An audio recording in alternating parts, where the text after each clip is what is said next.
right.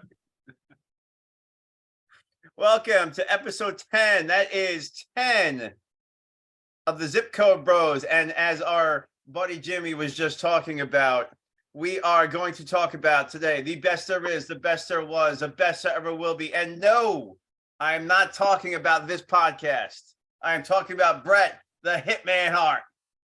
And today we are joined by a very, very special guest and super fan, Mr. Justin Davis. Justin, thank you for joining us today. How are you doing today?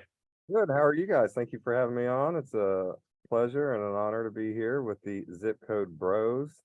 I was on the Zip Code Sisses show one time, but I've never been on the Zip Code Bros. So thank you guys. I'm excited to come on here. As you said, yes, I am a longtime Bret Hart super fan, and this is a perfect time for me to come on here and join you. So I'm excited. Thank you, Justin. Ben Jones also joins us today. Ben, how are you doing? Good. Yeah, having a good week and having a good weekend so far. It's Mother's Day over here, so shout out to all the awesome mums out there. Thanks. And we take it to Adam Jefferson. Adam Jefferson, how are you doing today? And I am doing great. Got my son an early birthday gift of a four-wheeler. Found out that our head coach is actually leaving. So you know, lots of change coming my way for sure, at least professionally. Right. And last but certainly not least, Mr. James Sorensen. Currently switching my laptop. Give me 1 sec. All right, sounds good. Well, while you are doing that, I will introduce myself. I am Michael Gallagher, and I am your host, and I am also doing good this week. I had a good week of training and good week with the boys. Mom's still in town helping me out, so life is good. James, you're gonna have to kill the light behind you, brother. I know. I'm at a new place. I'm at my new place. Give me 1 second. No, you can't. I'll get a little tizor of the Plizace in a little while. He's just a constant walking tech trouble. Right? Watch your mouse on me. Okay, here we go. There we go. Much better. There he is. There he is. In the new place, a new background. And he dressed up for the episode. And he dressed up for the occasion. Mr. James Sorensen, how are you, my fella? Fantastic. Excellent. What makes it so fantastic? Thornton, try to pay rent at this place so they don't kick you out like the last time. They did not kick me out. My old landlord sold the old place, and I couldn't afford what they were going to be asking for rent, so I decided to move. With a collar pop. All right. Can you say woo, woo, woo?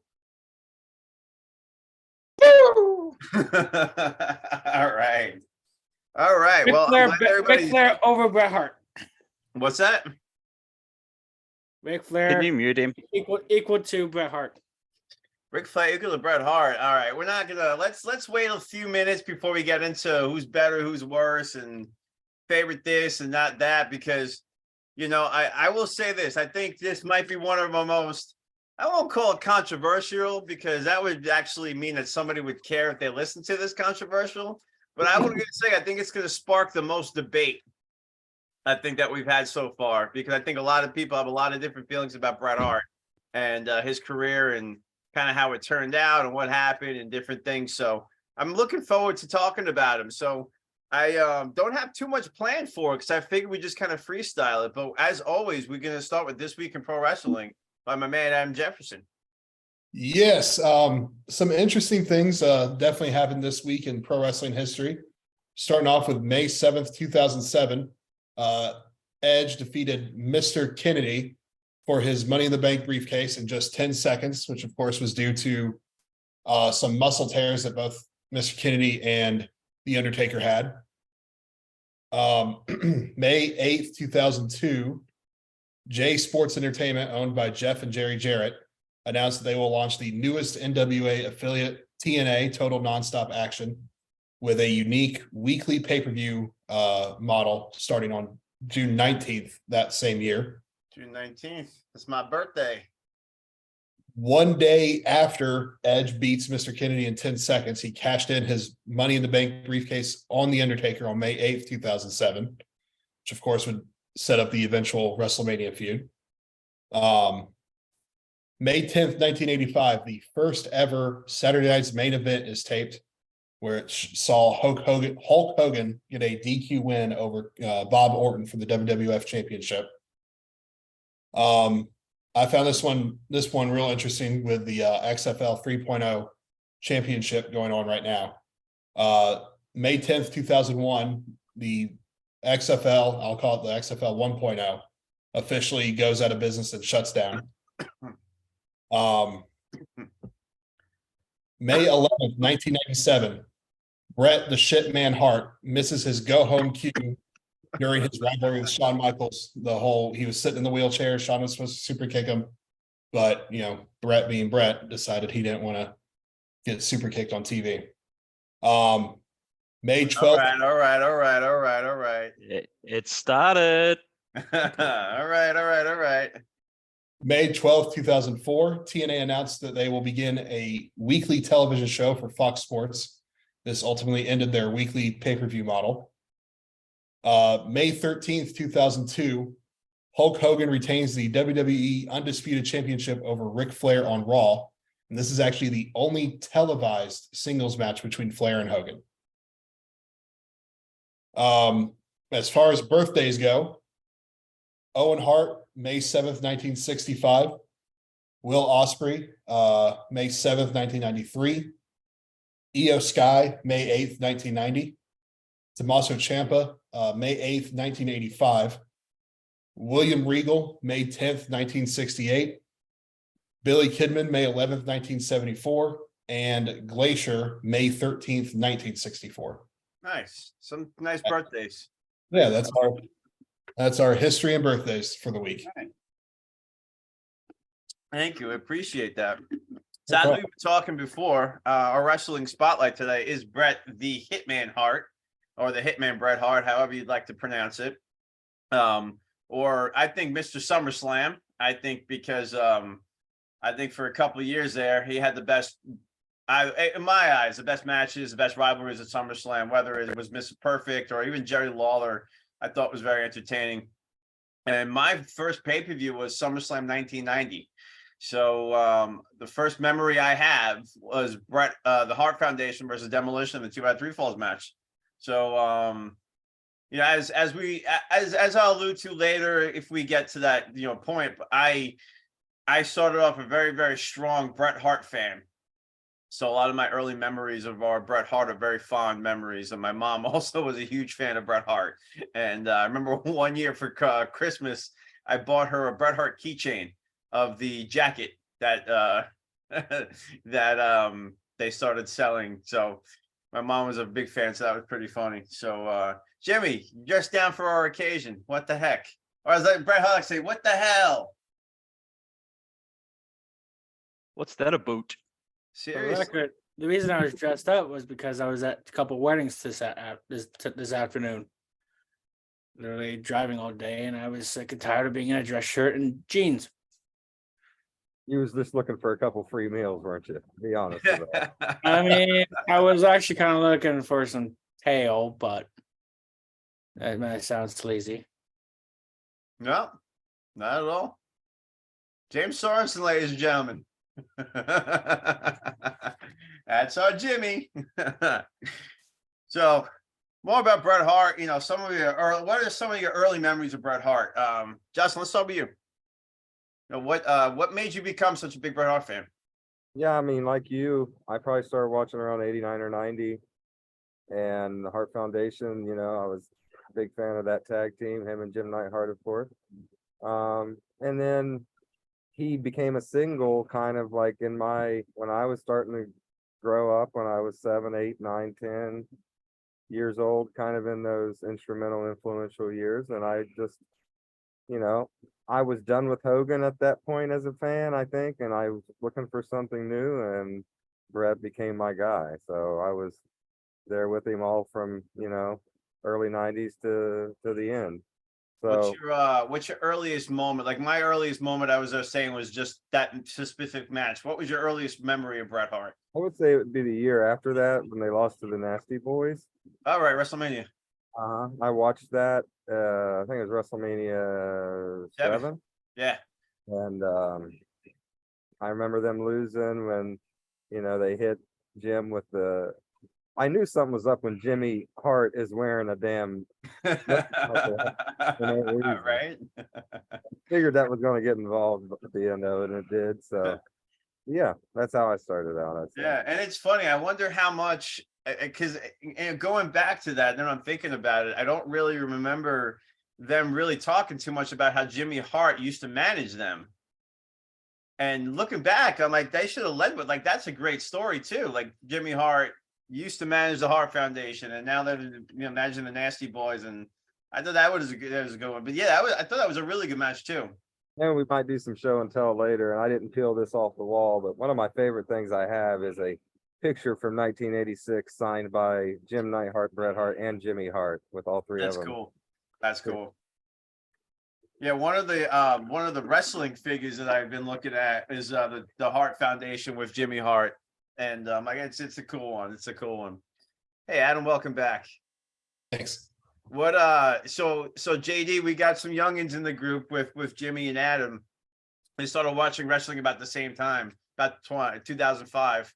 Well, maybe Jimmy earlier, so forgive me, Jimmy, but about the same age. So I always like that different perspective, because how you Ben and I, we grew up, say, watching Bret Hart. These guys kind of got into him later, so I always like hearing these guys' perspectives. So Adam, what was your first memory of Bret Hart, and kind of where did you stand with him? Growing up in the era of wrestling that I did, you really only heard about the Montreal screw job when it came to Bret Hart, at least for me. So all I knew about him was he was champion, and he was afraid, Vince was afraid of him taking the title to WCW. So the Montreal screw job happened. So then Owen Hart dies, things don't go well in WCW. So, for a while I was like, okay, so he was a pretty big star, of course, if they're putting the belt on him. But then pretty much after the Montreal screw job, things went downhill pretty quick. So it really wasn't until, I would get some like best of SummerSlam or whatever, the DVDs WWE put out, and see some of his matches. And I will say, I do joke on him, but he does have, his match against Owen at WrestleMania. 10. Thank you. 10. That was a great one. But I never understood the appeal. Okay. So I joke on him a lot. I'd say with all the complaining he does every now and then, he's kind of turned into a bitter old woman. But one thing I will definitely understand him for is his never-ending unforgiveness for Goldberg. And that's actually one of my favorite things about Bret, is his time in WCW. He never called him Goldberg. It was always Bill Goldberg. Like, he called him by his full name, and I always thought that was just hilarious. He probably called him, the Bill Goldberg. Probably put Yeah. the Bill Goldberg. Well, there's an interview he did with Okerlund where Okerlund was like, well, he likes to, he's just called Goldberg. He says something like, well, I'm going to call him Bill Goldberg. How do you feel about that, Bill Goldberg? When he was on, and that's the WCW character. And, I'm going to ask you guys kind of worst and best versions of Bret in a little while. But I think WCW, there were moments where you saw Bret Hart being Bret Hart, and you're like, it's like, why couldn't he just be that guy? Right? Like, there he is. You're right there, JD? Doggy stuff. Yep. I'm about to refill. I'll be right back. All right, you got it. No, James, what about you? What about some of your early memories of Bret Hart? So the year I got in, he was the headliner to go into the Hall of Fame. And I didn't really get to watch that live, but about 2009, I got to see vignettes for his return to WWE after 12 years. On for January, I think it was 4th, 2010, is when he finally made his way back into WWE as a on screen, just on WWE TV. Like, sure, they had the DVDs, but they didn't have. He wasn't on. Minus the Hall of Fame, he wasn't on WWE TV at all. So in 2010, that's when he first became like a kind of a regular for a little while on WWE TV, and I thought it was cool that the Shawn and Bret burying the hatchet on that same Monday Night Raw, and then what was it? The match with Vince that I've not been able to go back and watch. So I wanted to watch that Mania, but I wasn't able to. Don't go back and watch it. There's no need. It was just the Hart family. It was weird. It was weird the way they laid out that match. It may have been weird, but I thought it was kind of cool. Well, the ending was appropriate. Vince and the sharpshooter. 'Cause that's all everybody wanted to see. Everybody just wanted to see Vince tapping out to the sharpshooter. I don't think anybody cared how you got there. Just the way that Brett used to wrestle, the way he would take bumps and how hard he'd go in chest first to the turnbuckle and stuff. And now watching him wrestle a match where he can't take a bump at all, it wasn't fun for me. No, not at all. I mean, I like the idea of Vince and the sharpshooter, but just I didn't think you needed it. It was one of those things that if it didn't happen, I don't think you would have. Like, even if Bret Hart was in somebody's corner against Vince McMahon or something like that, or like, I don't know, him versus Harry Smith. And I mean, again, it's not gonna be Vince McMahon versus Harry Smith, but something like that. Shit, Talia versus Vince. I can't see that at WrestleMania. It's kind of fun fact though, that will be the last time that Bret Hart or Shawn Michaels ever compete at WrestleMania again. Yeah, that's good. As purist as you are, I still find it cool for nostalgia's sake, I guess. But that was Adam. Despite what you say about Jimmy, he actually says good things once in a while.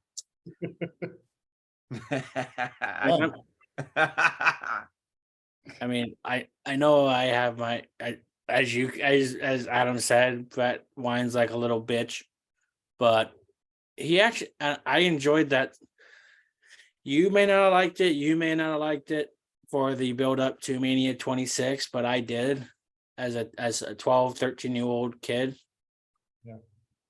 Or punk kid, if you want to call me that. But About 5 years ago. Oh, no, I didn't say I didn't like it. I just said that if it was just a little, it ended the way it should have ended. Bret Hart and Vince McMahon in the sharpshooter. That's the only way it should have ended, and that's anything. That's what people wanted to been saying since 1997.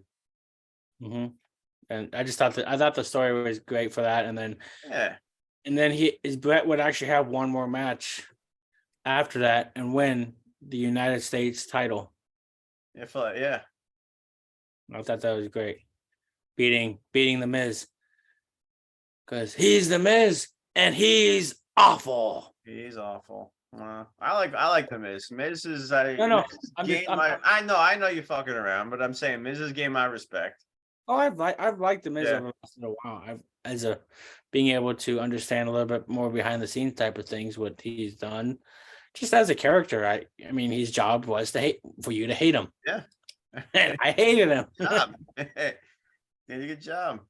Speaking of hated Canadian hero, Ben Jones, what are some of your early memories about Bret Hart? Whoa, what an intro. So I started watching Bret when he was on Championship Wrestling. So that was like the WWE's weekly show in the mid-'80s. So he was teamed up with Jim Neidhart, and they were just literally called Bret Hart and Jim Neidhart.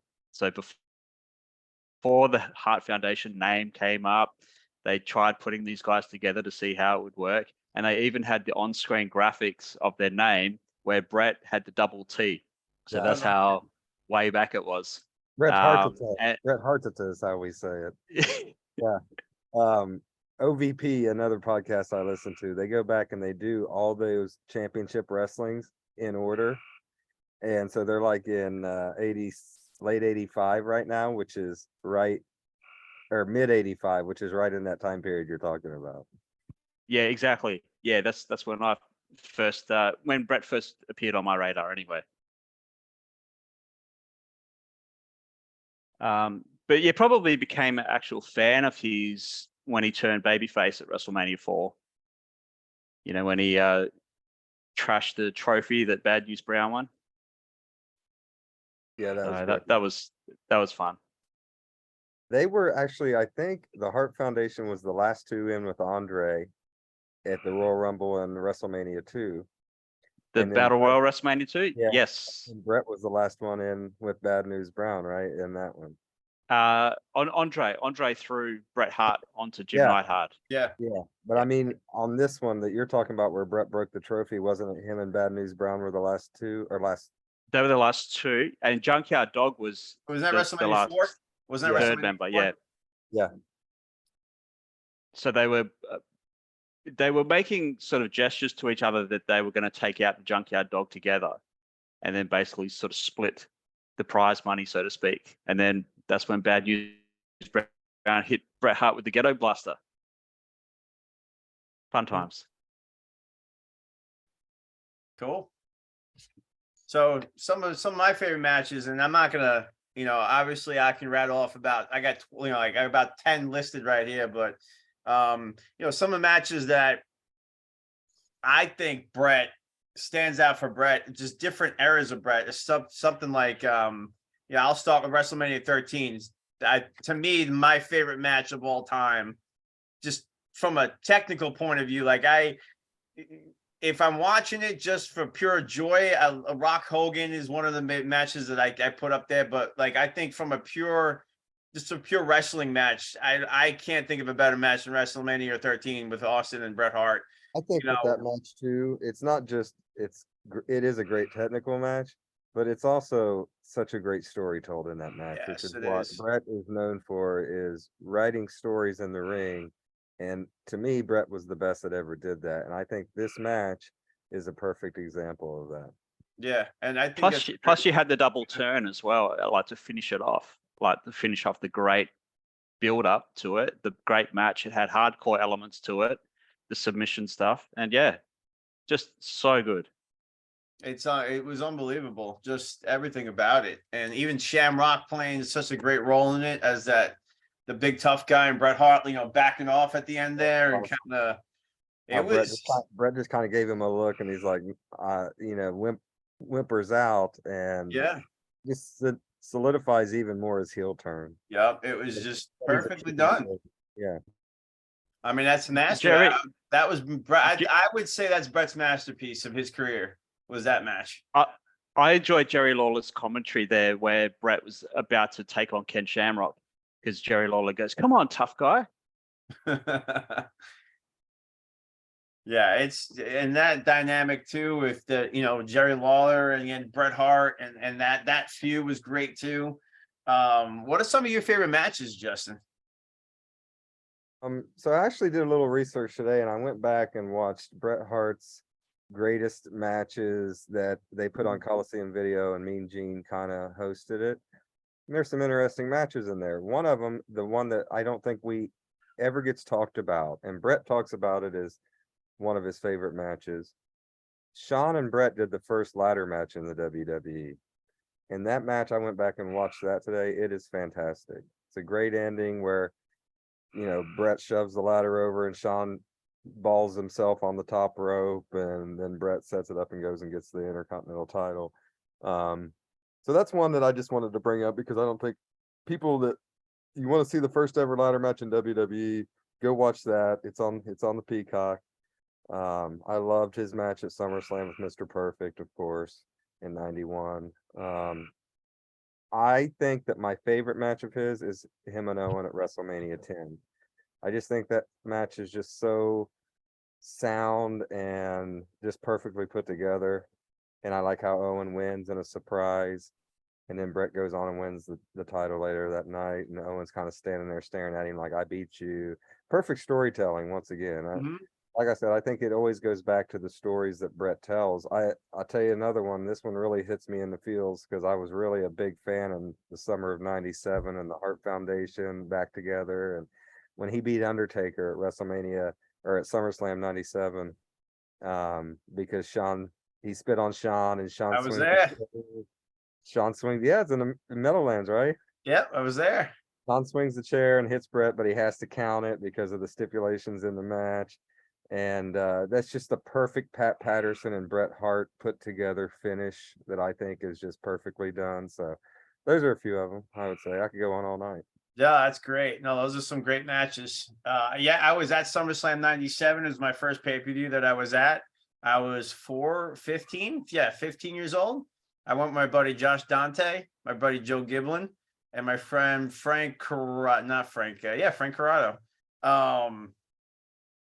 And we sat all the way up top, but we had a pretty good view of everything. And I could remember, Bret Hart. I remember Sean throwing the chair and Bret Hart ducking and hitting Taker. And, I remember that one. I remember Austin getting Tombstone for Owen Hart. But yeah, I remember the main event, and everybody's like, you know what I loved about that too, about that pay-per-view? My favorite thing was the poster. I thought the poster for that pay-per-view was the best one they ever did. If you remember, it was Bret standing in like a heart with his arms folded. Oh, and it then was great. the Yeah, Undertaker Heart and behind him, Soul, and it said right? Heart and Soul. Yeah. That's right. Yeah, that was a great Heart and poster. soul. Yeah. What is that beeping? Is that you, Jimmy? No, that's a cricket I got going on out here. I'm like, I'm muting That's why Adam over here. I'm trying to mute myself when I'm not talking so you don't hear No, it. it's all good. No, I'm muting Adam over here because I figured he's making some noises because I can't see him. And I figured, oh, it's Jimmy, but you got a Jiminy Cricket over there. But what about you, James Sorensen? What about some of your favorite matches of Bret Hart? WrestleMania 26. Okay. The Steve Austin match at 13. Survivor Series of 96. The I think it's texting me out. That's one that I didn't bring up, Jimmy. I love Survivor Series 96 too. And here's why. It's a callback to him beating Piper at WrestleMania 8. I don't know if you remember, but Piper put him in a sleeper hold and he kicked off the top turnbuckle and rolled over backwards and pinned Piper. And that's the exact finish that he put on Austin at Survivor Series. Yeah, we 96. talked about that match during the Piper episode. That was such a great match, the WrestleMania 8 match. And then let's see, the one that gets talked about, Bret versus Owen. It's a great one. Nobody said SummerSlam against Bulldog. Yeah, that's true. You haven't given me a chance, a-hole. I thought that WrestleMania 8 match with him and Piper was one of the best face versus face matches ever put together, because it was great. You see Piper wanting to go back to his heel stuff and he's getting ready to hit Bret with the bell and then he thinks about it and then Bret ends up beating him because he didn't do it. So just another good story put together in the ring. It was great. It was fantastic. And then 30 years ago last year was Bret versus Davey for, was it for the European title? Was it just? It was for the Intercontinental title. Yeah, Bret put over Bulldog for the Intercontinental title there. Okay. Then let's see. So as people, as controversial as this is going to be, his match with Benoit in WCW in '99 for the tournament, to end the tournament for the title. Yeah, and that was in the same building that Owen died in. Yeah, Tampa. That's surreal if you think about it, right? Yeah, I forgot. I didn't realize it was a tournament. I just know he had that match, and I thought that was a good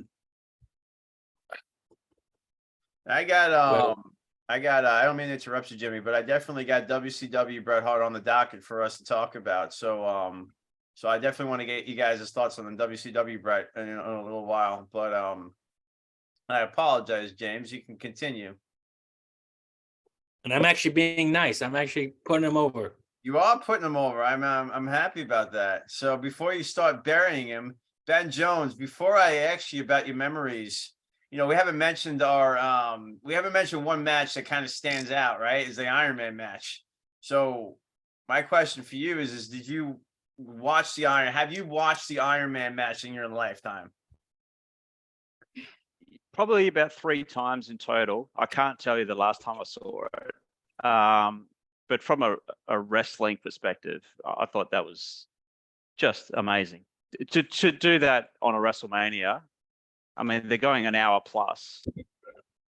I just didn't like the result. I'm just not a fan of Shawn Michaels. So.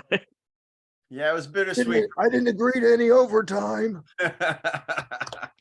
Yeah, it was great. Another great story. You know, another great story. I mean, I'd say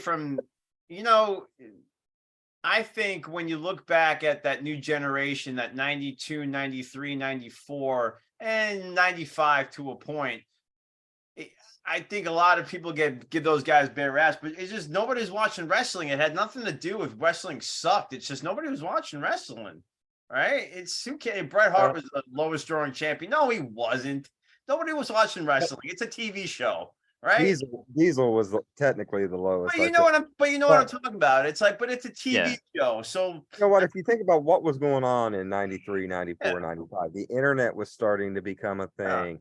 Cable TV was growing. Movies were like Forrest Gump and all these major movies, Jurassic Park were coming out at the time. There was a lot of stuff to keep people from watching wrestling, I guess. Absolutely. But also for WWE, they were going through a transition where for years you've had Hulk Hogan, and they're just going into a new era. And you know, you're going to have those teething issues as you transition to a different era. And I'd argue that Bret Hart was the MVP of that era because I think the new generation was needed.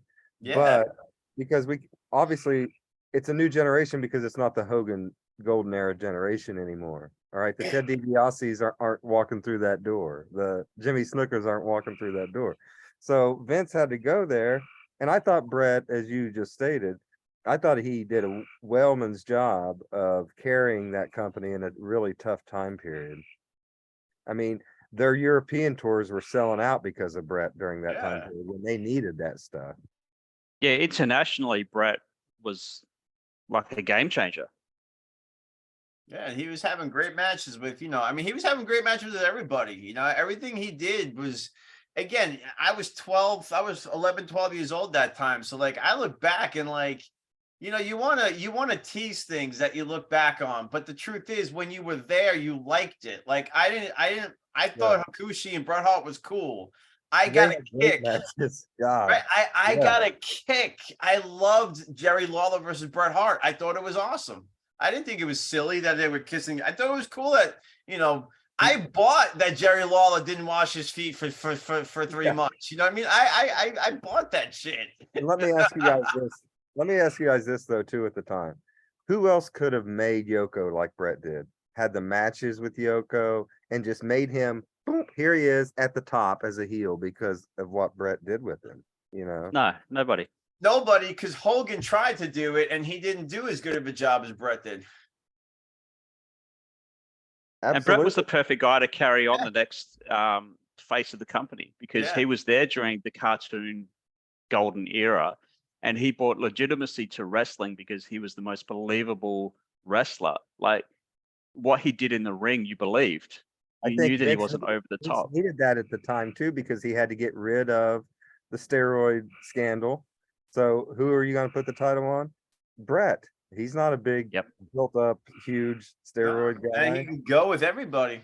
Yeah, and he can make people, and he's going to have a great match with Diesel. He's going to have a great match with Yoko. He's going to have a great match with Bam Bam. All these big Undertaker, all these big guys. Bret can have great matches with them and make it look real and believable. So if you were to recommend to someone right now to go back to 1997 to start watching till November, what would you say to start? What would you want him to start on an episode of Raw? I would say just start in January '97. I mean, honestly, because that's the build up to the Steve and Brett are still doing their stuff in January and February. The Hart Foundation forms, I think, in March or April. Yeah, right after WrestleMania. So it's just a whole build into that summer, which went crazy for the Hart Foundation, you know, culminating at Canadian Stampede, which is one of the hottest. It was appointment television, man. I was You know, I just compared Canadian Stampede on our show, the Pondwater Dave Show, by the way, if anyone wants to go listen. On our show, I compared the Canadian Stampede to the thing they just had in Puerto Rico. That's how hot that crowd in Puerto Rico was. I thought that pay-per-view was fantastic too. As Conrad would say, I know we don't talk about old stuff or current stuff, but I thought that pay-per-view they just put on was fantastic, and that's one of the hottest crowds I've ever seen. I think Bad Bunny, I did Damian Priest did a phenomenal job. I didn't get a chance to see it live. Run in, like that was all just fun stuff. Yeah. Oh, the Carlito. I didn't get a chance to watch it live, but my buddy was kind of keeping me updated. And when I saw that Carlito and Savio came out, I'm like, I wish I would have gotten a chance to be surprised and seen that, because that reaction was incredible. Yeah. When those guys came out. I just compare that to Canadian Stampede, and that yeah. was the heat of the Hart Foundation in '97, that America versus USA thing. I don't know if you have that in your questions, but that was also a revolutionary, not revolutionary because they tried it with Sergeant Slaughter and Hulk Hogan, right? But this almost happened accidentally. And Brett like rode with it. He could feel it. And when he did that promo about Schittsburg, you know, if this country was a toilet, they'd put the hose right here in Schittsburg. And I was a little 7th grade slapdick. I was like, hell yeah, they would. I agree with that. You know? Did they call it Schittsburg or did they call it Pittsburgh? He called it Pittsburgh, but yeah. Hey Jimmy, could you give us like a minute of your attention, please? Thank you. I'm watching. Okay. Being a heel in the US and then a babyface in Canada, like that was a great babyface thing pretty as well. much everywhere else, because as you know, new idea. All other countries hate the United States, so like, it wasn't just Canada, I don't think. And I mean, I'm sure that somebody else did it at some point, but I couldn't tell you. But it was such an original idea, and it worked. I don't think it was an idea. I think it was just something that slowly happened and they ran with it. I think so. I feel in this era, like this 97 Brett version was the best on the mic he'd been in his career. Absolutely, 100% agree. It's not even close. He found himself. This character, he found his character. Yeah. You don't remember too many Bret Hart promos, but I just quoted one from a random Raw in Pittsburgh in '97 because his promos in '97 were freaking fire. They were. Yeah. And I don't think I could quote a promo. Yeah, just this ranting. His ranting and crying. You know, here in Canada, we take care of the sick and the old, unlike here, you know, in America. Just that type of stuff, you know, was good. And it was out of his own, like it was real to him. Like it was out of his, there was some real feelings in those comments. Yep, I'm sure. Ben, what are some of your favorite matches other than the Iron Man match you watched 3 times? Well, here's the thing about Brett is before you mentioned that, I forgot. You know, that's how many great matches he's got. Right. The 2 matches against Mr. Perfect, so SummerSlam 91 and King of the Ring 93, they were great matches. Yeah, sure. One that doesn't get talked about a lot, but it's on YouTube. I just checked before. It's in 1986 at the Boston Garden, Bret Hart versus Ricky Steamboat. Oh, I don't think I've ever seen that. And I encourage you guys to go and check that out because that is a clinic. All right. Match of the night to recommend. Bret Hart, Ricky Steamboat. Along that vein, there's also a Bret Hart Macho Man match from like 88 or 89 when Macho Man was like, yeah, I've been thinking, I think I'm the Hitman. So, yeah. Was that Saturday night's main event? Yeah, it was Saturday night's main event. That's right. Yeah. Yep. So the match. So many good Not matches. impression, JD. Those matches. Those That was a matches nice are impression. to watch because of Steamboat and the Savage. Got it. Sweet. Mr. Jefferson, what are some of your favorite Brett matches? Well, him and Owen, for sure. Maybe it's just because like it's the history nerd in me and all the stories and conspiracy theories around it, but I do like the Montreal Screwjob match. It was a great match until the very end. I mean, they Yeah. had a good match going. Ding ding ding ding ding ding ding ding ding ding. Talk about telling the story. I mean, you could tell. I mean, the story was they didn't like each other. You could tell them they just beating the crap out of each other. Oh yeah, Especially having Vince out there to watch as well. You knew something was up. But even before, it worked. Like like Justin was just saying, like before before that ending happened, it was a good match. Oh, for sure. Yeah. Sorry, go ahead, Adam. No, you're good. So I really, those are the only two that come to mind as far as favorite matches of Bret Hart. Yeah. And one match I'll mention that we haven't was will be the one against 1-2-3 Kid on Raw. That's just a perfect example. I forgot all about that match, but that's a perfect example of Bret raising someone's level just by them getting the Bret rub in the ring. Yep.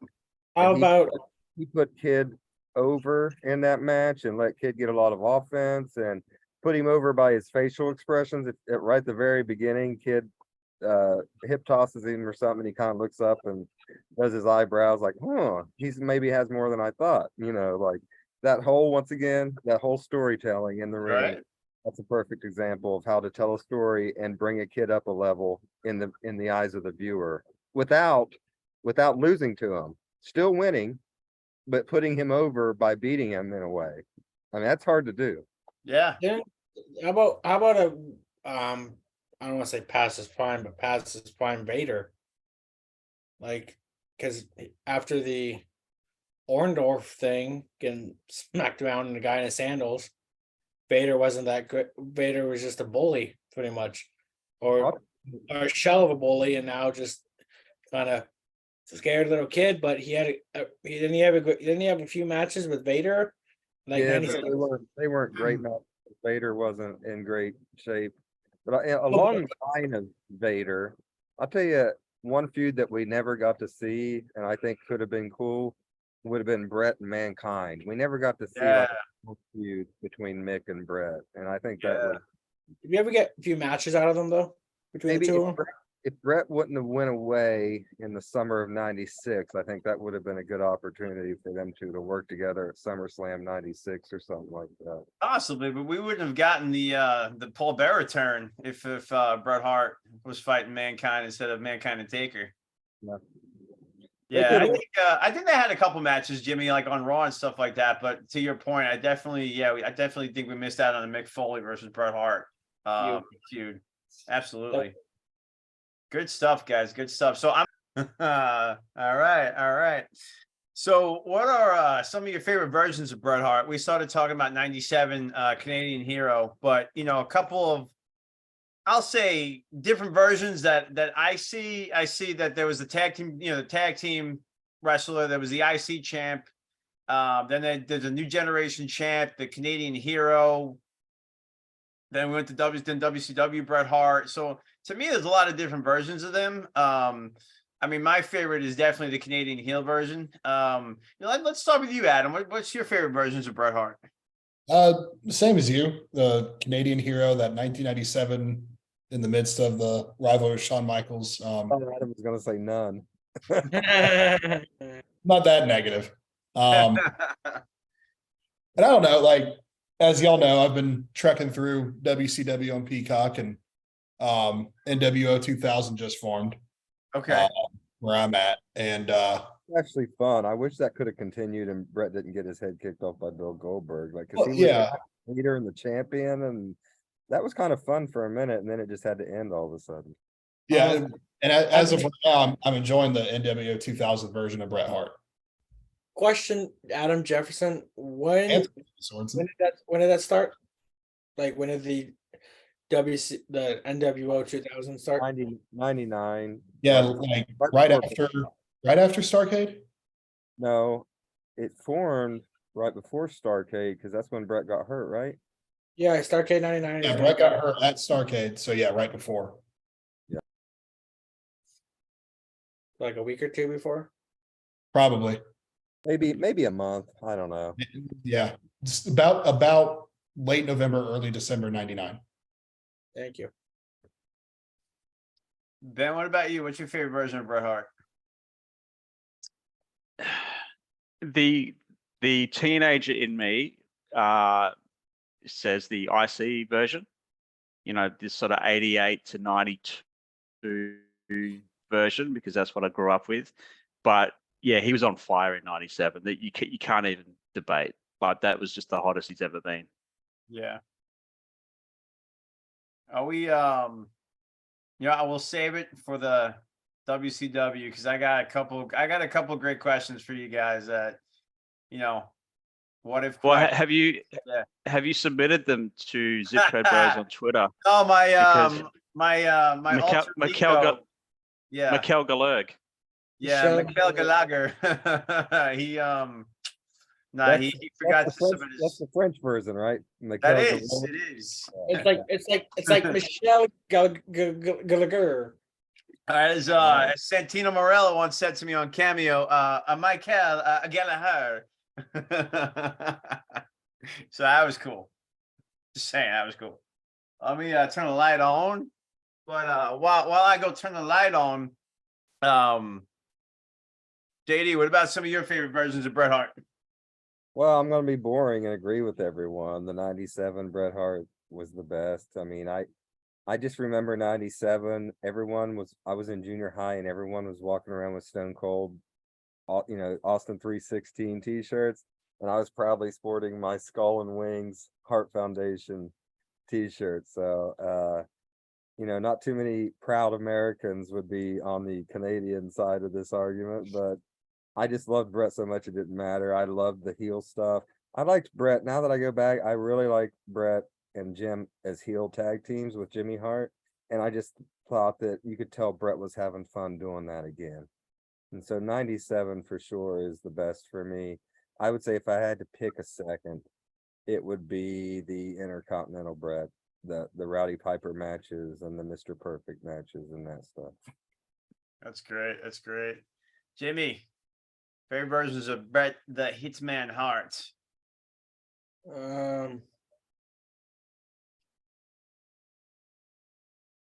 WCW, both versions, when he first came in and when he faced Rick initially, and then when he was world champ a little bit. I did love that feud with him and Rick when Rick was like, tell me again about how you're the best yesterday and tomorrow and forever. And that was a good match. That was sold out, right? That was sold out, yeah. Yeah, 1998. But also, one more thing, Brett did have a great match with and it was in Toronto when he won the world title, when he won the WCW world title in WCW. Yeah, against Benoit. You mentioned that before. Okay. Yeah. So nice. So nice. You said it twice.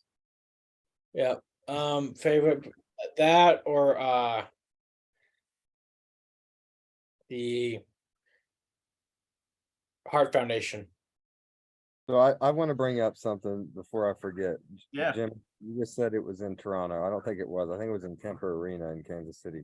But speaking of Toronto, one of my favorite Bret Hart moments on Nitro when he let Goldberg spear him and he got up and he had that freaking metal plate underneath. That was one of the coolest spots. I popped so hard as a little kid in 8th grade. We might as well just go into it. Let's just talk about Bret WCW. Just kind of continue, JD. Some of your thoughts on Bret's WCW. He had that Toronto Maple Leafs jersey on, which is what made me think of it when he said Toronto. Yeah. And he just lifted it up, and then you could see this big, just full metal armor, and Goldberg's knocked out, and it's like Bret outsmarted him. I loved that. Some of his stuff in WCW, I'll tell you another not talked about a lot thing that I love. was when he challenged El Dandy. Mean Gene's like, El Dandy, I know he's, a great superstar, but he's not in the heavyweight. He goes, who are you to doubt El Dandy? I love that. I do love the Benoit match to win the tournament for his first WCW championship. Some of him and Booker T had some great matches in WCW. I wish we could have seen a Bret Hart Eddie Guerrero feud in WCW. Yeah. That would have been amazing. So Chris Jericho, I would have loved to see Jericho, Bret Hart. I just think when I talk about the best workers of all time, I put Bret in my Mount Rushmore, but I put Eddie Guerrero right there with him. I just would have loved to see Eddie and Bret work a match feud together. Absolutely. Anybody, popcorn, WCW, Bret Hart. His tribute match to Owen with Benoit, of course. Like JD said, the Toronto Maple Leafs. JD called it outsmarting Bill Goldberg, but I think my 3-year-old can do that. Shout out to Goldberg. Right. Yes, it was. Yes, he had 2 matches with Benoit. One in Kansas City, and then one on pay-per-view in Toronto called Mayhem. That's That right. was it, yes. Yeah, one was a tournament final and one was on Nitro or Thunder, whatever it was. Right now, I might eat these words as I continue on, but NWO 2000, just the formation of that and all that, and his insistence on calling Goldberg Bill Goldberg the entire time he was in WCW. I just find that hilarious. Yeah, and Bret did, like I said, there was some moments in WCW where Bret Hart was Bret Hart. You saw that guy pop out where he was himself for 5 minutes, and you kind of remembered. It's, we started talking about this before, but I'll say it again because I was going to make an analogy. It's like I'm going to say it, whatever, Mother's Day is tomorrow, but I'm going to say it. It's like the ex that you go out with or you split up with, but every time you see her, it's like you get 2 minutes of, there she is, right? There she is. There's the one that I found, or my significant other. And then she does something again. It's like, that's why we don't love you anymore. Speaking of Mother's Day, Mike, has anyone's mother been shown more on WWE than Bret's? No, I don't think so. Maybe I don't think so. Dominic's. Oh. I don't know. I don't even think Dominic's, because Helen Hart was used in so much shit. Like she was at the Owen Brett stuff all the time. Yep. She made she threw in the towel, to make Brett. She made Brett lose to what's his name, Bob Backlund, by throwing in the towel. Lawler was always making fun of her. I remember SummerSlam 91, Mike, when Brett won the Intercontinental title. This is one of my favorite things too in wrestling lore. So Lord Alfred Hayes goes to Stu Hart after Brett won the Intercontinental title. He's like, "Oh Lord, Stu, what do you have to say about Brett winning the Intercontinental title?" And Stu goes, "Yeah," and then he goes, "Thank you, Stu. Back to you." I think, Justin, Lord Alfred Hayes basically cuts off Stu, because Stu's about to sort of go on this rant, and Lord Alfred says, "Oh, Stu obviously caught up in the emotion, lost for words." Are we just talking WWF television? Or are we talking about all of wrestling? No, we're just kind of talking about WCW, Bret Hart, and No. No, we were talking about Helen Hart. I was talking about, because also there's Judy Bagwell. Well, no, we're talking more. I think Justin means more of just the longevity of her. Helen Hart was involved more. Character, I'll put it. Helen Hart was around longer and more often than Judy Bagwell. I would say Helen Hart probably played a on and off part in WWF for about 5-6 years. Yeah, I'd say from like 90 to 95. Yeah, I would say about like 91 to 97, because she was around even like during Canadian Stampede and stuff like that. Well, They got them all there's in a- there. You got Yeah. Stu's made Here's a up. match. Here's a match we haven't even talked about. The Jerry Lawler, Bret Hart kissed my foot match, Did where talk about it, but you were trying to get your shit together back there. Thank you for- Yeah, we did bring it up. But we can chat about it again. It helps to pay attention to the show that you're on, Jimmy. Because I said That as was a- when as you a took off the 12-year-old nice shirt and yeah, you went from formal to informal. Jimmy's new apartment looks like he's in a 80s bar getting ready to drink a Labatt Blue.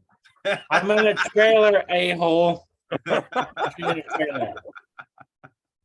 How's it working out for you, Jimmy, so far? It's going good. Sleeping good? Yeah, just trying to get everything unpacked.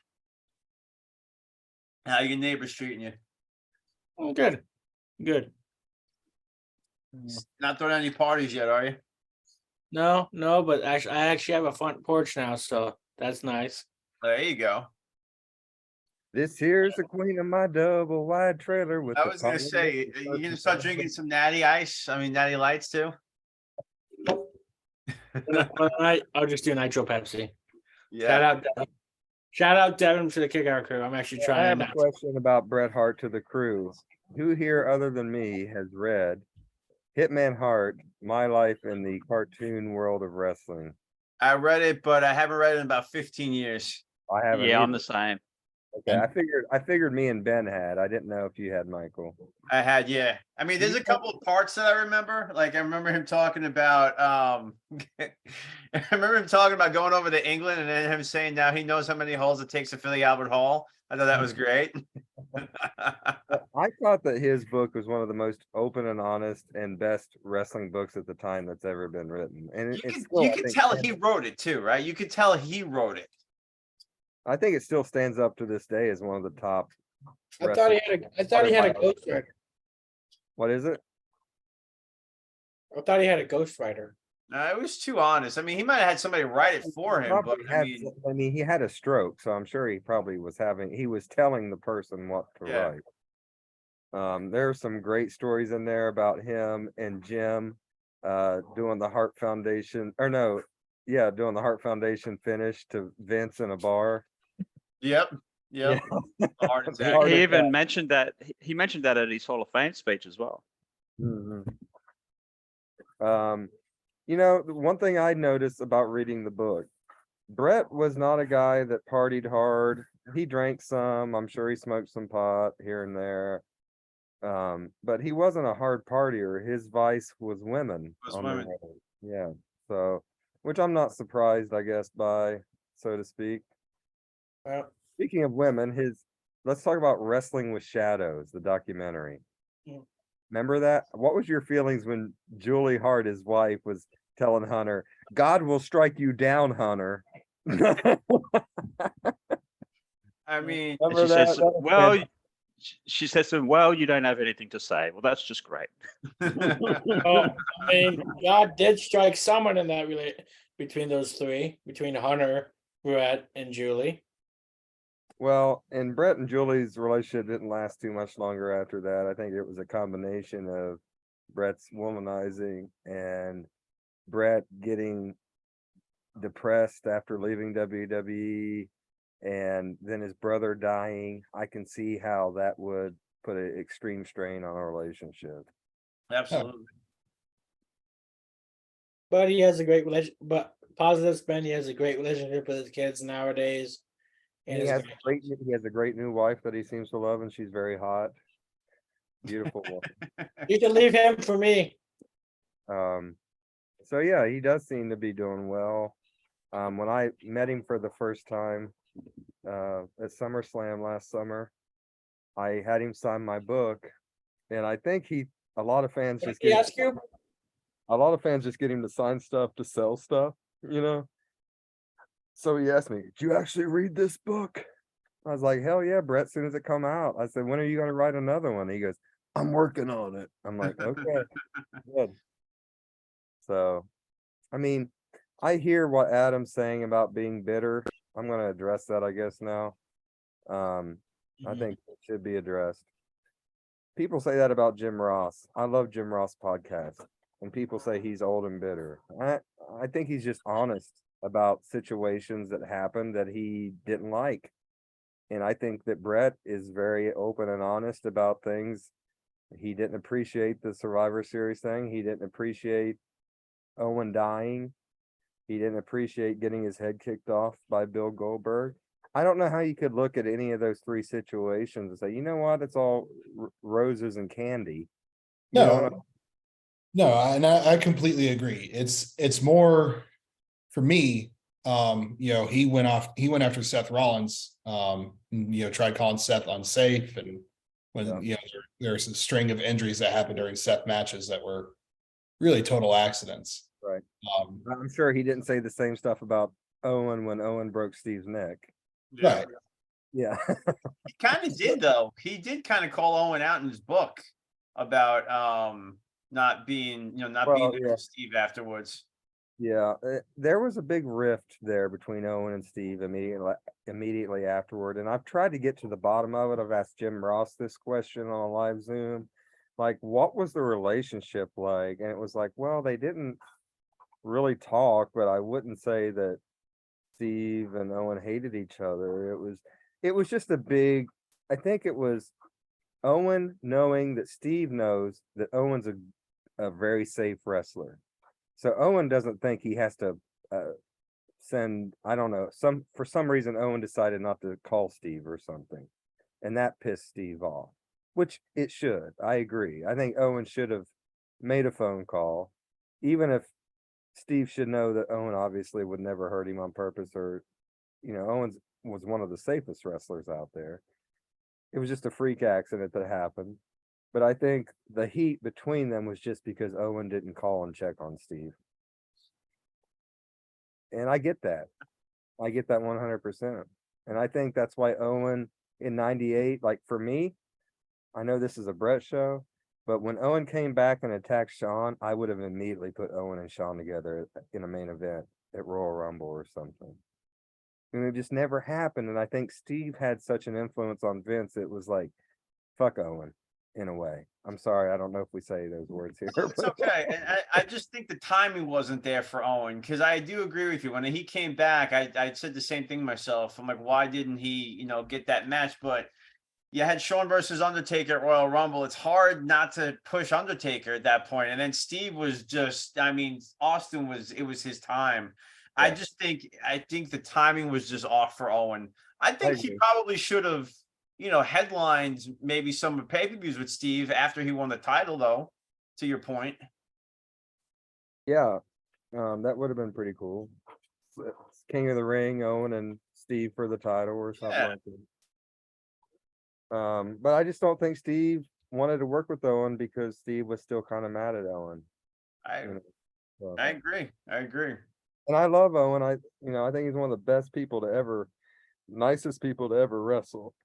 To this day, I wish Owen was alive so I could ask him, like, why didn't you text Steve or call Steve? And I think Owen's answer would be like, Steve knows I didn't do that on purpose. Steve knows. And it's like, yeah, he does, but I think he would appreciate a call. I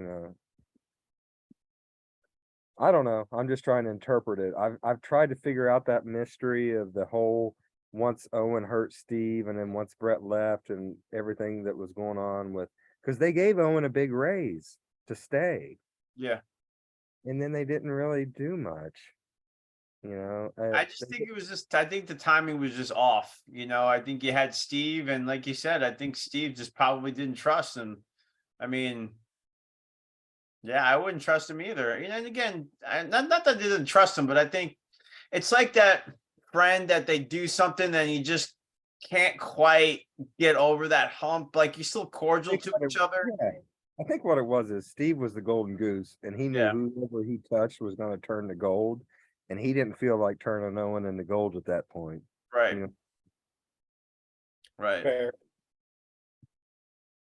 So we can go back to Bret. I didn't mean to make this No, I think it's a good segue. Especially being his brother, and I'd love to even just chat about him and his brother's feud for a few minutes. If you guys will indulge me. I don't think you can talk about Bret Hart without talking about Owen Hart. I agree. I think that feud in '94 was I mean, if you look at those years, 93, 94, 95, this is the feud other than Bret and Yoko. And notice how Bret is involved in both. There's Yeah. no other big feuds in those years that you can remember, honestly.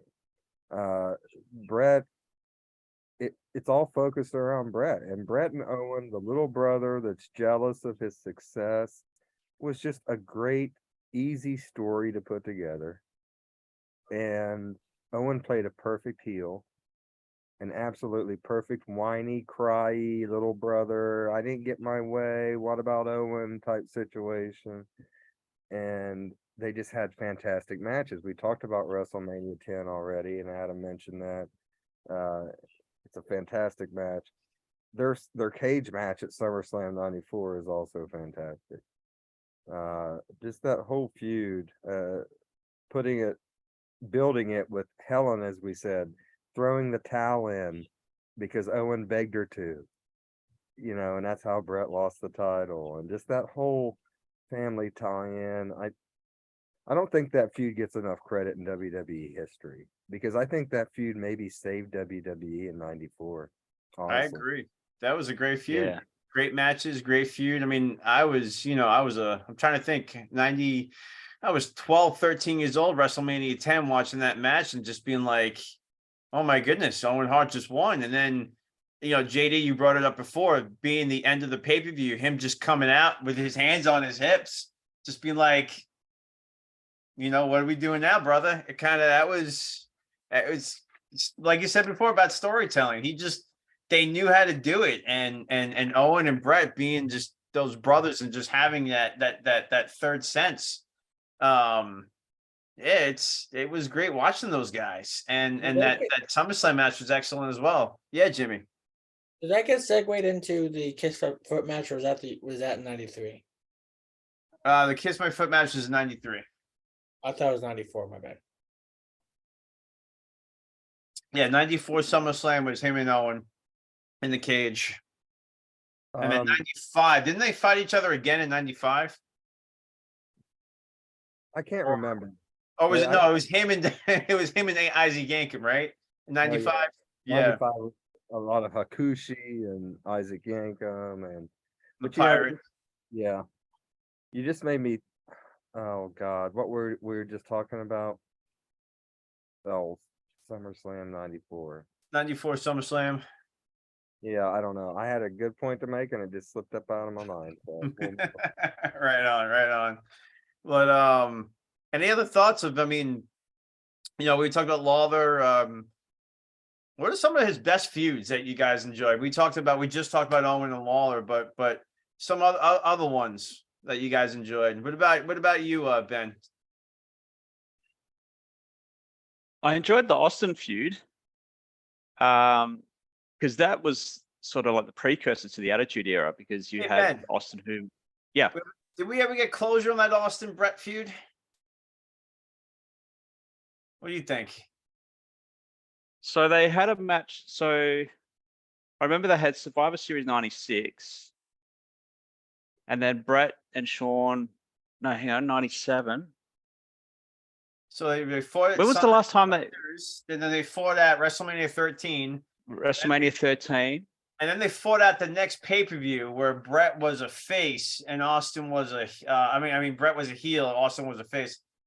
No, Canadian Stampede was in July, wasn't it? Yes. So was it around that time that the feud kind of fizzled out? Okay. yeah, he went from Canadian Stampede to then start feuding with Undertaker for SummerSlam. Yeah, so there was no real closure, like you said, Gallagher. Yeah. It was just like move on to the next thing. Right. And I think that was part of the screw job. I think, and I think I saw a question about him staying around WWF after if he didn't leave. So I'll leave that so we can answer that later. But we missed a lot of feuds when he left, and I'll definitely ask you guys more of those questions later on. But Mr. Adam, what are some of your favorite feuds of Bret? The Shawn Michaels one, the one that led up to the Montreal Screwjob. Mm-hmm. Austin, Owen, I hate to kind of give the big popular answers, but those are the three feuds that really stick out in my mind. For answers, it's right answers. I Yeah. mean, there's really no other way to go about it. That's the three main ones for me as well. It's Austin, Sean, and Owen. Yeah. But yeah, those three, I'd say Flair and WCW, and that'd probably be my Mount Rushmore of Hart feuds. Yeah, and you just talked about HBK. And another match that I don't think we brought up was the Survivor Series '92 match against Sean, champion versus champion, even though the IC title wasn't on the line. Yeah. The only person I would add, I think I said Owen, Steve, Sean. I would add Yoko on my Mount Rushmore because I think him and Yoko were so good together, and they just worked well together for being so unalike in the ring, but they were so unalike that they worked well together, and Yeah. I loved Bret and Yoko's matches, so I would put Yoko in there as well. That's a good point. Thanks for bringing that up. Mr. Jefferson? Appreciate it. Shit. That's why we get phone cases. Appreciate it. Hate to hop off early, but back pain, it's no fun. It was good, No. good talking to you, buddy. I'm glad I got to come in here and holler at you, even though Yeah, I appreciated it, JD. I have to get to know each other more. I don't know when y'all record and all that, but I'm open to being the first Zip Code Bro to be on the Pondwater Dave Show. I don't want There you go. I don't want any of these other slap dicks on there. Actually, too late. I already have been. Oh, that's right. As Buddy Holly once sang, "It's too late, she's gone." Too late. I've already been on. All right, Yeah. Adam. Thank you, man. All right. Take care, mate. Appreciate y'all. Much love, and I'll see y'all around. Feel better, sir. Definitely. Thanks. I'm hoping to. Cool. See you next time. Speaking Yeah. of Buddy Holly, Adam or Michael, you asked about the cricket earlier. Yes. That's how Buddy Holly and the Crickets came up with their name, because they were recording in the garage and they had it all, the feathers put in the wall and everything for sound, and they had a cricket in there, and it kept doing that while they were trying to record. So they had, No kidding. had to tear out the whole wall looking for the cricket. That's funny. That's how they became Buddy Holly and the Crickets. I like it. That's a great story. That's a great story. Just a couple more thoughts on Bret Hart. The Hart Foundation, the Hart Foundation reunion was probably one of my favorite moments in '97. That's what I was trying to tell you earlier when I forgot. I'm glad you There just you said go. All right, continue. that. The way when Bret hugged Bulldog and Owen, and he looked at the crowd with just that face like "fuck you," like, remember that, how he looked at yeah. the crowd after they hugged? That's just perfect storytelling again. Like, this is how pro wrestling is supposed to be done. Yeah, and it's Well, great. There's a segment that should have made TV, but got aired the following week when Bret super kicked Okay. super kicked by Shawn Michaels No, into in the Bret's defense of that, he says he didn't get the go away. I don't know if I believe that or not.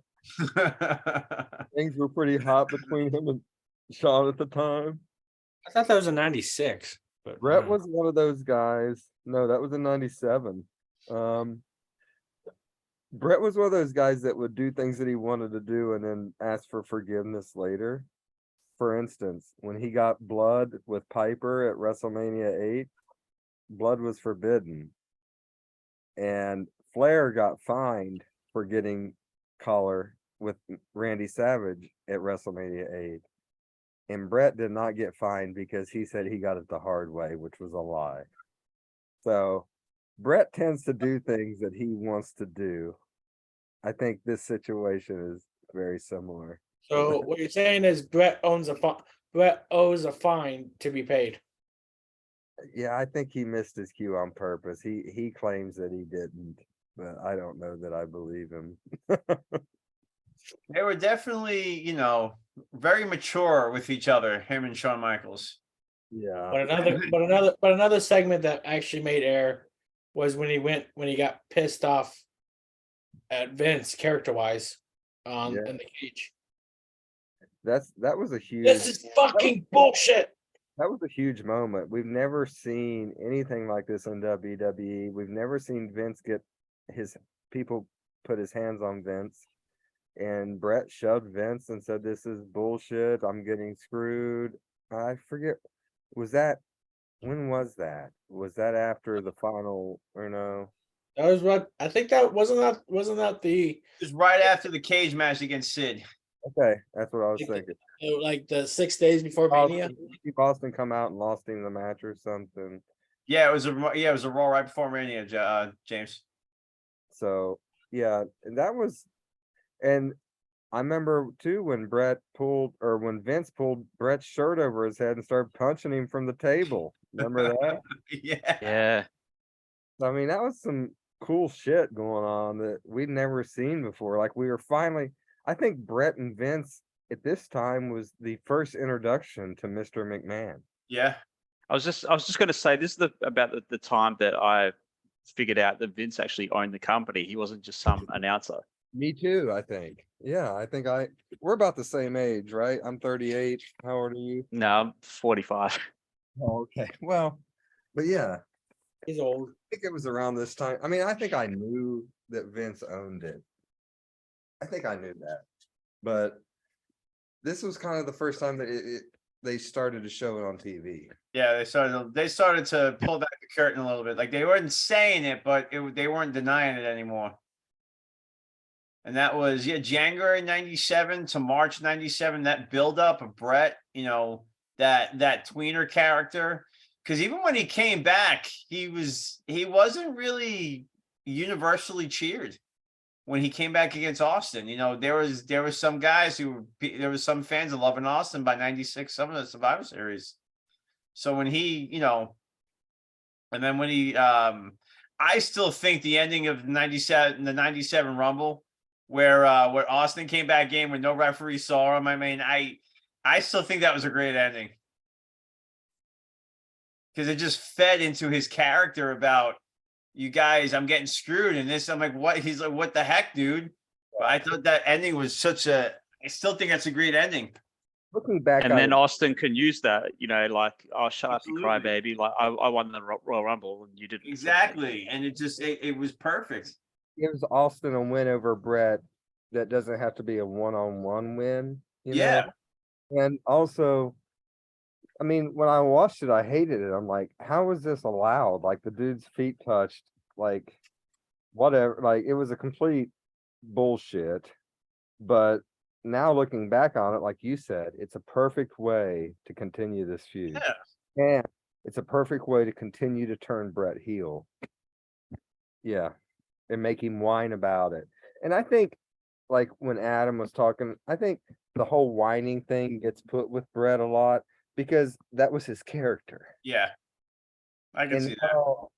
Yes, does he say that he doesn't appreciate Bill Goldberg ending his career? Yes, he does. I wouldn't either. I don't know if that makes you bitter or just telling the truth, but I think he gets a lot of that from this start, which was Jerry Lawler and Jim Ross saying all he does is whine, which that was what they wanted. That was the character, but I think that somehow still turns over to current day in a way. Yeah. All right. Well, that's our Summer of Bret Hart, which I thought was a great conversation, guys. Thank you for participating. So we got our Ask the Bros section. We do. So we've got a few questions this week. Any questions from Mikkel? From who? Mikkel. Oh, no. Oh, he's okay. I do have some questions for you, though, that I do have some questions for you guys. But go ahead. Do you want to do that? Do you want to do those now, or should I do the fan questions first? I do the fan questions first. I just got one question. Okay. So this unofficial question is from Pondwater Dave. I think JD knows him quite well. his question is this topic just a pander to Justin Davis? Yes. I mean, it's a reason to have him on the show. We couldn't do is. this episode without him. So We did ratings, Pondwater, so they thought, how do we get JD on here? Let's do a Bret Hart show. That's what they. all right. First official question, Brad Stanton from the Kick Out Crew. If Brett stays with WWE, how long before Austin is in the title picture? And going further down the road, Triple H for that matter. Well, It's still say Mania. I'll go ahead and answer that. I think if Brett stays, you would keep the title on Brett all the way to WrestleMania, and then have him lose it to Steve, and finally put Steve over, right? Because Yep. Steve put him over twice, 2 or 3 times, whatever. It's time for Brett to put Steve over at WrestleMania 14. Yep, I like it. Yeah, and I think what he does is he puts him over WrestleMania 14, then he goes away again, like he did at the WrestleMania 12. He goes away for a couple months and he comes back around. I don't know that they would send him away because you have to keep the Hart Foundation thing going. You know what I mean? I think, but if you have that, right, because that didn't happen until right after WrestleMania, right? That's a good point. I think Steve topples the Hart Foundation, and I think at WrestleMania that's kind of break apart and go do their own thing. I just think Brett would go away for a little bit because nobody else other than Brett and Owen really can do anything else. Like Bulldog, there ain't nothing for him to do. Neidhart, there ain't nothing for him to do. You're assuming that those guys would stick around for more than a year. In early '98, I think they would still keep the Hart Foundation as a heel tandem, still fighting against the champion Steve Austin. I Yeah. think it would move off of them, but that's a good question. Mm. And I think, and I think to answer, but Triple H, I think probably 99, 2000 would probably when Triple H and Brett probably start. So Triple H doesn't really change there because he became champion in '99. So Yeah, I just think you sub them, and that would have been interesting. It would have been interesting. It would have been interesting to see DX versus the Hart Foundation. Yeah, I Yeah. think Yeah. DX versus a Hart Foundation thing going on, and then you could eventually, like in the summer of '98, eventually lead away from Austin versus the Hart Foundation and put DX versus the Hart Foundation, and then Austin can go in with Undertaker or whoever he needs to in the summer. Yeah. Because fall of '98, you had Rock. Yeah, and I also wonder if Shawn Michaels gets hurt because he doesn't have to wrestle Undertaker for the title at Royal Rumble. True. yeah, I would have loved to see some Owen Hart versus Triple H matches for the Intercontinental title in the middle of '98. Didn't we get a few of those? Did we get that at WrestleMania? Yeah, I think we did WrestleMania 14. Yeah, 14. Yeah. I think we got Okay. Owen versus Triple H. What else we Okay. got, Big All right. Dan? Next, Devin Dowling. So he asks, if Brett never left WWE, does That's nice. WCW win the war? No. Because then you don't really have the McMahon character versus Austin, which is what I think led them to get the ratings back. Brett wouldn't have left WWE. They would have WCW would have folded earlier. I wonder if, I think what would have happened, just whoever bought whoever bought Turner would have shut him down anyway. I'm just Yeah. saying, if Brett would have stayed and could have had the Hart Foundation thing, that would have just added to the whole heat that was going on with Steve Austin. And I think it really would have sunk WCW right there in '99. Okay. Chris Power asks, how would you have booked Brett coming into WCW? Oh, easy. I would have put him right into Hogan. I think Although that's a tough one because Sting's there, right? Like, how do you? can't do it with Hogan yet, but I think That's good. That's it. You're right. the answer is not as a referee, maybe. Yeah. Yeah. I'd say right in with Flair. No, I think you could have brought him in. I guess Hall and Nash. Yeah, Mm. just came in and say, I'm on the Sting side. Fuck the NWO and let me fight Kevin Nash again. Something like that. Let me fight the Kevin Nash. Kevin Right. Nash.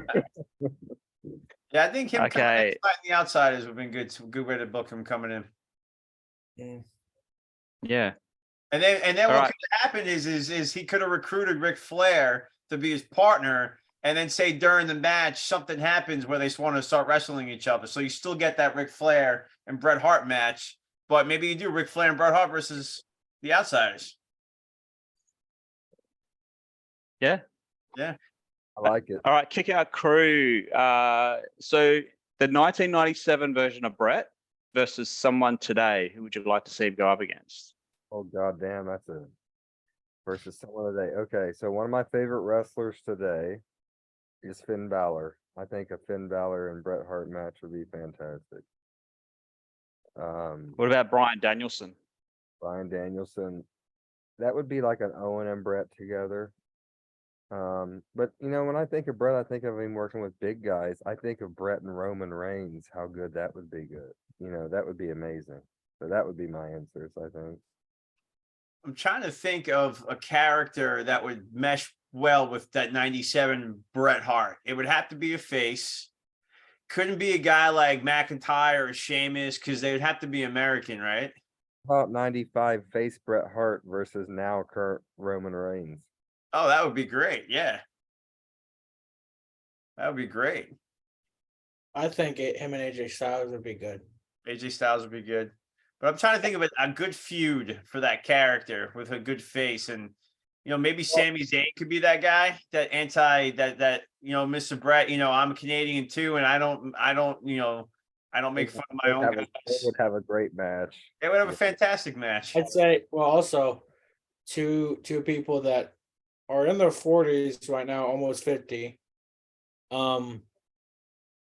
Edge and your doppelganger Christian, like when they were like, because Bret and Edge in 2002 could have been really fun if Bret wouldn't have got hurt. and then Well, that's the next question. So if it wasn't for Goldberg, how long would Brett have went on for? How old was he when in 99? He was in his early 40s, 41 or something like that. And he was wrestling since he could pretty much walk, right? well, he got it. He debuted in 76. He was like 14, 15 years old.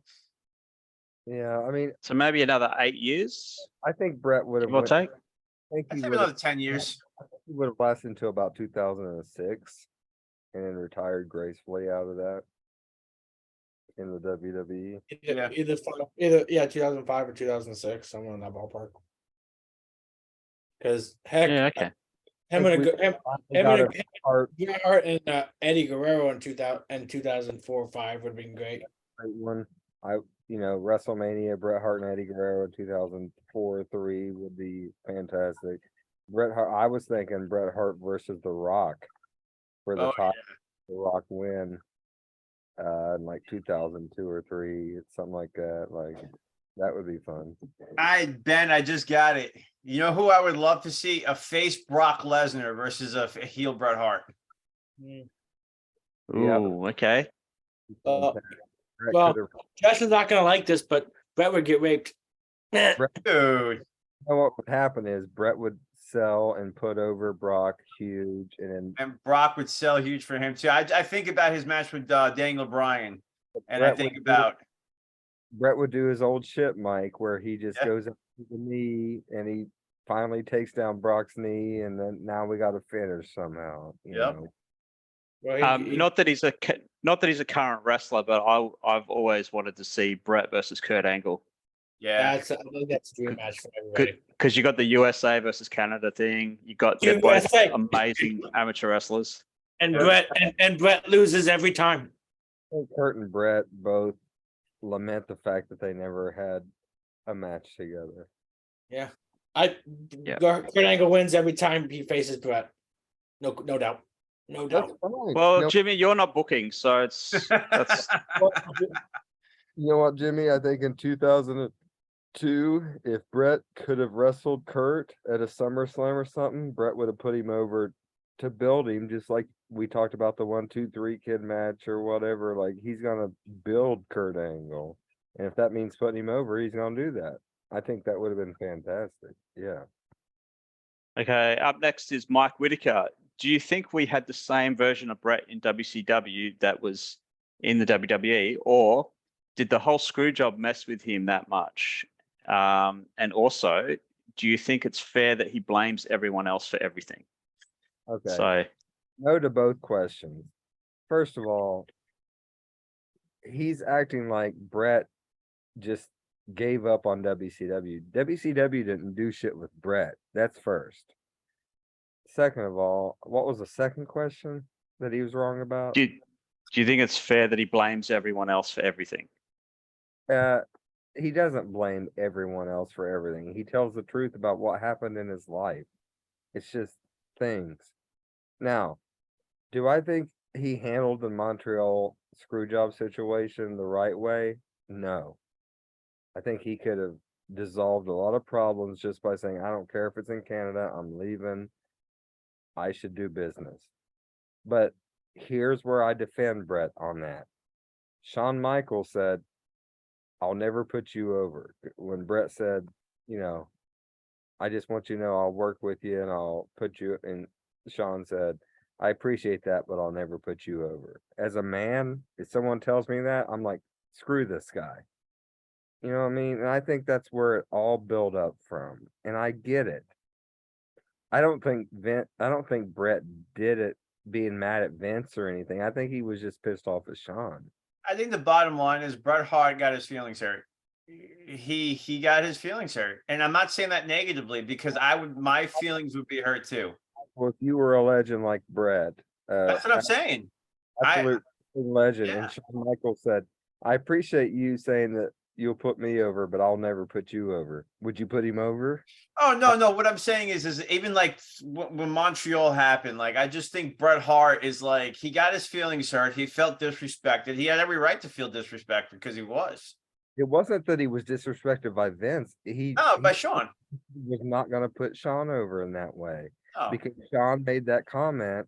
yeah. I appreciate that you'll put me over, but I'll never put you over. Well, and I think that's why Gallagher said, conversation, Michael, as a dude-to-dude conversation, if you told me that, I would never put you over in the ring. Right? Oh, no, absolutely. I'm just saying, like, Bret Hart, you were just saying that he talks about things that happened in his life. I think that what happened was he got fucked over. And he didn't, he handled it as best as he could. And what I'm saying, also he referred to Vince as like a father figure as well. So you got to think that there's that family element to it where you've been sort of stabbed in the back. as Ben said, exactly. He did what he could, and it's tough, man. There was that element to it where Vince was Bret's second dad. Because guess who Bret's first dad was? It was a wrestling promoter. Yeah. You can see why Bret would think of Vince as his dad, kind of. And he was hurt by the whole situation. He didn't want to leave. And Vince, I think Vince fucked himself by signing Bret to that $1 million contract for 10 years or whatever. He should have I think it was 20 for 20, wasn't it? 20 years for $1 million a year. That's what it was, I think. Yeah. It was 20 years. But he shouldn't have gave Bret that creative little bit that contract. Vince should have just given a 3-year contract for $2.5 million, and Bret would have took it. Yeah. And then a year later, Vince is signing all these people, and he's got all this money, and Bret's sitting there like, you said you couldn't pay me. You know what I mean? Like, yeah. I think Vince would have handled it differently too. I think Bret would. Everybody would. All right. Ben? The final question, and this is the question that everybody wants the answer for. So it's from Mike Whitaker. Brace yourself. Sure, it's got to be good. If Pizza Hut made a Bret Hart pizza, what would be on it? Canadian bacon. You gotta have You gotta have maple syrup. A lot of people would say sour grapes. Oh, There there you you go. go. Say Canadian bacon, maybe made a little maple syrup. A. Absolutely. Little moose meat. So yeah, that's all the questions we've got. All right, awesome. So I figured we got a little Jimmy from the heart. I don't know how unpacked you are, so I figured maybe do a little show and tell. One thing I wanted to show off is Mike Gallagher, Look at that. 1990, Wow. 1997, a couple of weeks right before the screw job. My Gallagher's got more hair back then too. He looked like, Yeah. I mean, I cut it Like, shorter now, you but look I had it longer then. But you look like the little slapdick from the Addams Family. well, that was a style back then, right? But whoop, the other way. So we had me with the winged eagle, and yeah, it was cool. Met Bret Hart. It was a Tri-County flea market. What did he say to you? Was he nice to you? Yeah. I shook his hand. I was 14 years old. I didn't know what to say to him. I just shook his hand and I said, would you mind making that to Mike? And he's like, maybe he couldn't hear me. He's like, Mike. I'm like, yeah, Mike. And that was it. Somebody around me said, good job. Uh-oh. I've got this book cover that I removed from the book to get signed. So he came to Perth as the WWA commissioner. So he came out to do a bit of a promo tour. He didn't end up doing it because his mum passed away. So I met him the day before 9/11. Wow. Yeah, because the next night he was on a talk show and I was waiting to watch it. And then it just cut to 9/11. I was like, oh, shit. But I shook his hand and I said, is this the hand that punched out Vince McMahon? And he just smiled and he goes, yeah. So that's my Bret Hart story. That's cool. About you, Jimmy? You got any Bret Hart stories, show and tell? I'll let Justin go first. I want to go last. All right, you got it. Okay, so I got a lot of Bret Hart signed stuff. And I'm in the outside studios here in Huntington, so I just went and grabbed some shit. So this is this is cool. I bought this from our buddy Bobby. Bobby Dude. This is a NWO WCW made car. You see Bret's face on the hood, the gimmick there on top. But look at, oh shit, I just lost the hood. But look at the back. It says Super Brawl 9. February 21st, 19. Wow. That's a cool car. And I also grabbed this, which was a Bret Hart sign. One of Funko. That's Funko. cool. the Did you get that signed in person or did you buy it autographed? audit, yeah. I met Bret, as I told you, last summer at SummerSlam, and he signed my book. So I do have a Bret Hart signed book in there as well. But I got a lot of Bret Hart signed stuff. But That's cool. he's my hero, man. He was my dude growing up. So I'm glad you guys brought me on here, and I appreciate it. Of course. Oh, of course. Yeah. All right, Jimmy. I don't have anything signed or any more memorabilia, but I have some words. I hope I don't step on anybody's toes. I know probably Gallagher was gonna mention it or Ben, but as appropriate as it sounds, say I love each of your loved ones as much as possible. This last week we lost a producer in the Ad Free Show's family, Josh Odom. We're gonna bring it up here at the end, anyways. But yeah, go ahead, James. I just figured I'd bring it up now. Perfect time. Bring it up. Just because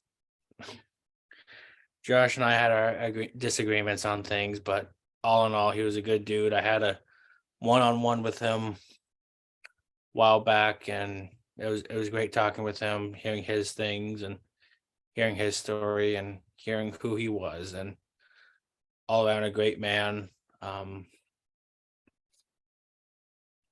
Just tragic. And Hug your loved ones. You know, you never know when you're going to go. Our buddy Josh Odom, who was producer on ad free shows and was a very good friend of my friend Efren Bajorquez. He passed away in his sleep. Well, woke up, but he had a stroke. And you just never know when you're going to go, guys. I mean, I guess that's the lesson of this. But he had a wife and 2 young kids, and we are very happy that we hit the $10,000 goal already, and they raised the goal at 25,000. And let's do that for them. GoFundMe. I was gonna say somebody want to plug it. It was good. Yeah, GoFundMe. Josh Odom. It was originated by a good buddy, James Coelho. All proceeds go to his family and everything, and just hug your loved ones. I learned this at a young age early, just that life's too precious to not say I love you to anybody. So just hug your loved ones, make them feel special. Just keep Josh Odom's wife Carla and family and extended family in your thoughts and prayers, please, at this time. Josh was a super sweet guy, super good guy for the ad free shows community. He was a great producer. He was a tech guy. Just super nice, always nice to me, funny. Just, I will say, if I want to die, I kind of want to go that way where I don't know what's happening, you know. But we will miss Josh dearly, and we love him. Yep. I didn't get a chance to know Josh, but I've heard some great things about him. So my thoughts are out to him and his family and everybody. So thank you for bringing that up, Jamie. So I think JD said before that if he was still around, he'd make fun of James. So or he'd give James a hard time. So let's swap my segment with Ben's segment right now. Let's do some Jonesy's jokes. All right. Hang on, where are my eyes? I do find it funny that you wear your glasses for the joke segment, but you don't wear your glasses when you're reading the questions. It's just a gimmick, that's all. Oh, okay. All right. Yeah. Okay. I ran into a lamppost yesterday. Luckily, hear I that? only sustained. What? Did you guys What? hear that? What? That was me killing your gimmick. Easy there, brother love. Jeez. All right, take 2. I ran into a lamppost yesterday. Luckily, I only sustained light injuries. Oh boy. Here we go. Today, I saw a robber breaking into his own house. I guess he was working from home. It's not bad. It's all right. Justin, I know you're a big fan of Star Wars. Not. Why didn't Han Solo enjoy his steak dinner? Because it was chewy. Oh boy. I do know Chewbacca, so I get that. Okay. I have this incredible talent of guessing what is inside a wrapped present. I guess you could say it's a gift. Nothing? What about those crickets you've got there, JD? Are they around? In the crickets, appropriate. Out of control. All right, last one. Promise. I've been telling people about the benefits. Come on now. I've been telling people about the benefits of eating dried grapes. You know, raising awareness. These are terrible. Thank you. That's the highest compliment. We're definitely dad jokes today, so thank you for that. If I'm gonna put the hose in the toilet of jokes, it'd be right here with fucking Ben Jones. I think JD has cursed more on this episode than we have cursed the entire 10 episodes we've been on the air. True. Yeah, You know, JD, what the fuck is up with that? Son of a bitch. you know what it was? I wasn't warned not to. Dave Miller We're has good. warned me on my own We're podcast, good. which you can listen to on the Pondwater Dave Show. He has warned me not to cuss, so I don't do it on there. But you guys did not warn me, so I don't. I'm not. We're good. No, we're good. I'm just stating a Nah. fact. So Come shooting, Justin, mate.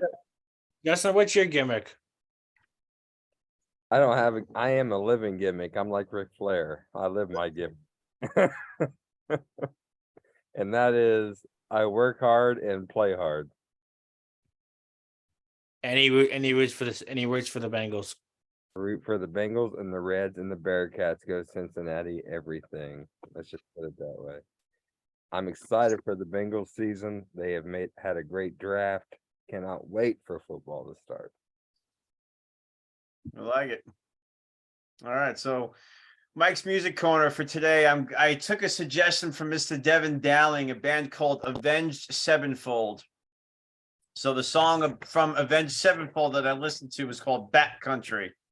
Now, if you guys like fast, heavy rock, this is for you. If you're not into the hardcore kind of screaming, then it's not for you. But what it is great for, so it is Avenged Sevenfold, Backcountry. It's a great workout song, and it's a great theme song for it was on the soundtrack for one of my video games. I want to say it was Madden. 1 year had this end, Backcountry was on there. So it's a good song. Check it out. Next week, I'll have a little bit more of a better review of the songs. I just didn't have a chance to listen to much this week. But shout out to Devin Dowling, Avenged Sevenfold. And once JD gets back, we'll wrap this up, find out where we can find everybody, and then take it from there. I was just on a West Virginia P outside. You know, So I do the Idaho P outside too, mostly behind my shed. So, Mr. Justin Davis, where can we find Where you? can we find you? Plug away. oh, of course. Please listen to us at the Pondwater Dave Show. Myself and the great Pondwater Super Dave, the referee of Ric Flair's last match, it counted 3, along with our friend Amy Vaughn. You can find me at JD2040 at Twitter. I don't know if you want to be my friend on Facebook, check me out. My name's Justin Davis. I guess that's all I have. All right. Jimmy, where can we find you?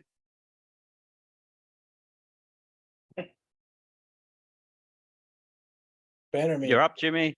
Jimmy. Oh. I just sneeze. You can follow me on Twitter at OG James @free. Jimmy Sorensen 97 on Instagram. And if you want to be my friend on Facebook, James Sorensen. And that's SORENSEN. You got to think of a gimmick like to make sure it's EN, like EN, just like blank, and that's your homework. That's your homework. We'll work on that. All right, Ben Jones. At AFS Ben Jones on Twitter, and also at Zipcode Bros on Twitter. All right. So you can find me at Mike Gurr, MikeGRR 0905 on the Twitter.